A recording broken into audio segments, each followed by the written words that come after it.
Part 3. You will hear two health science students called Elliot and Beth discussing research on climate change and allergies. First, you have some time to look at questions 21 to 25.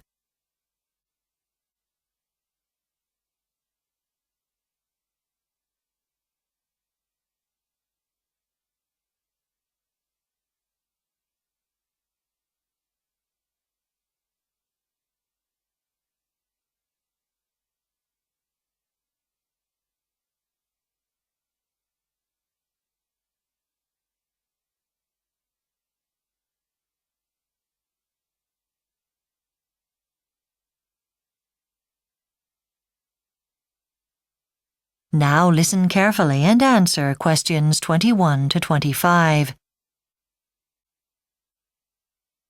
Have you had a chance to look at the information for our project yet, Beth? I've had a look at most of the stuff on the relationship between climate change and allergies, and at the role played by pollen from flowering plants and trees. Yeah, me too. The main message is that seasonal allergies seem to be getting worse. In just the last 20 years, the amount of pollen that's produced by the flowers on birch trees has tripled, and 1 in 4 people suffers from either hay fever or asthma, which is triggered by pollen. I read something about allergy sufferers being more likely to have a vitamin D deficiency because we no longer take cod liver oil as a vitamin supplement, like many people used to do in the 1950s in Britain. And since then, allergies have quadrupled in most European countries. But it was only in Britain that cod liver oil was so popular, so that argument doesn't really make sense. No, it doesn't seem that relevant. What seems to be happening now is that an increasing number of people are getting their first attack in their 40s and 50s. That must be because of the link with climate change causing rising temperatures. But CO2 levels are seriously affecting pollen counts too. As much as milder winters? Definitely. CO2 helps stimulate plant growth, and several recent studies have shown that when plants are exposed to more CO2, they produce more pollen. Really? So people might experience more severe allergic symptoms in future? That's right. And another factor is that the pollen season is changing. Yes. Scientists are predicting spring will come 5 weeks earlier by 2130. That's in the long term. But that doesn't mean that spring will come earlier every year. Look at last winter. That was really cold until March, and the pollen season was delayed.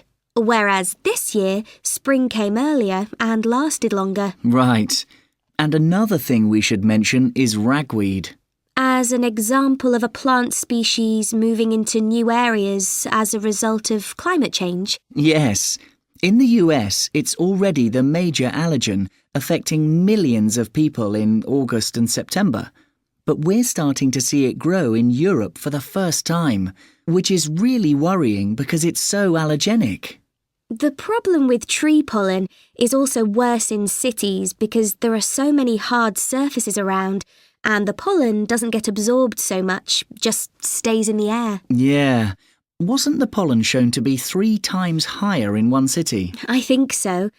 So because of this, many cities have started to ban the planting of certain types of trees. Before you hear the rest of the discussion, you have some time to look at questions 26 to 30.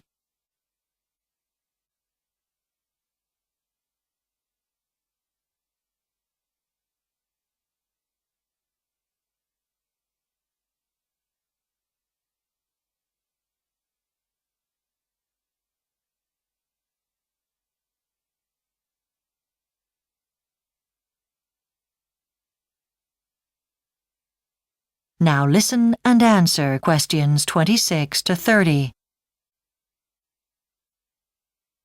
So, shall we look at the different data tables for seasonal changes for pollen in Europe? OK, but I think we should just focus on the trees and plants which we have the most data for. So that's oak trees and birch trees and grass. Yes, that makes it more manageable.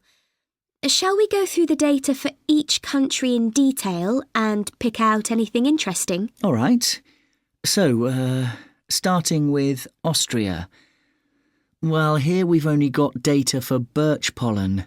I wonder why there's no data for oak or grass. It would be interesting to compare with neighbouring countries. True.